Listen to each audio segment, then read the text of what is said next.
Hello, my name's Claire Tyler from Untitled Couture. Today I'd like to talk to you about making a laundry bag, or a bag that could be used to put scrubs in. If you're making the scrubs, this is a really good thing to make to go with each pair.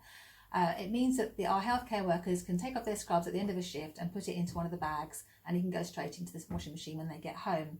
So the bags need to be big enough so there can be some movement in the washing machine, and I've done mine here.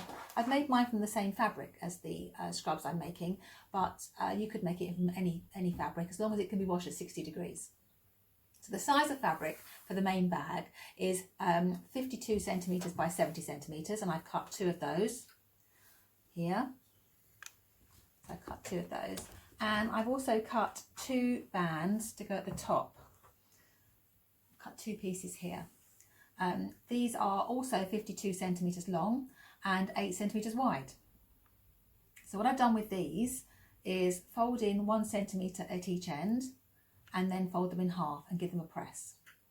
And there's two of those. Now I've seen lots of different ways to make bags, and I've been looking for a good way to do them, and this is my favourite way so far that I found. It's quite nice and quick and easy.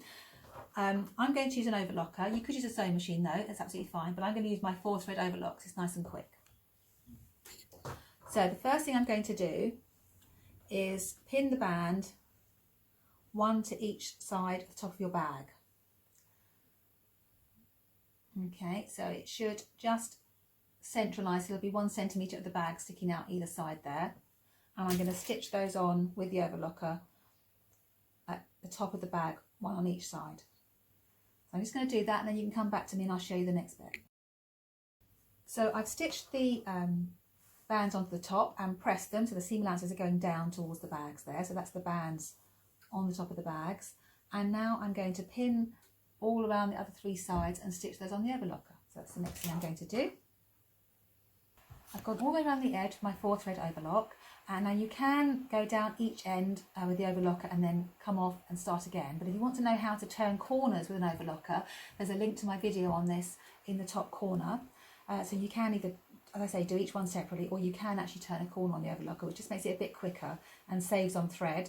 Once you've gone all the way around the ends, these chains here, there's a couple of ways you can deal with these. You can put them onto a big needle and thread them back.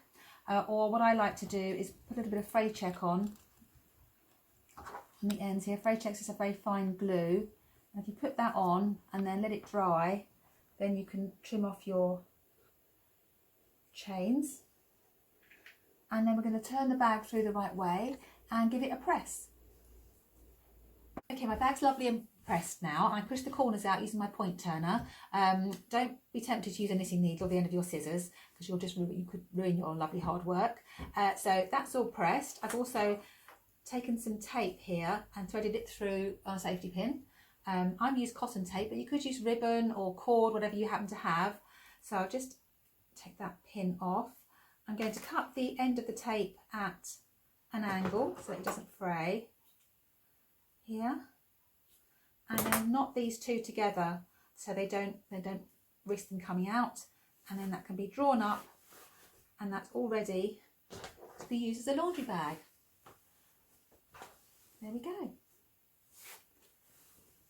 Okay, so I hope you've enjoyed that video. I hope it's been useful. All the equipment we used today is listed below.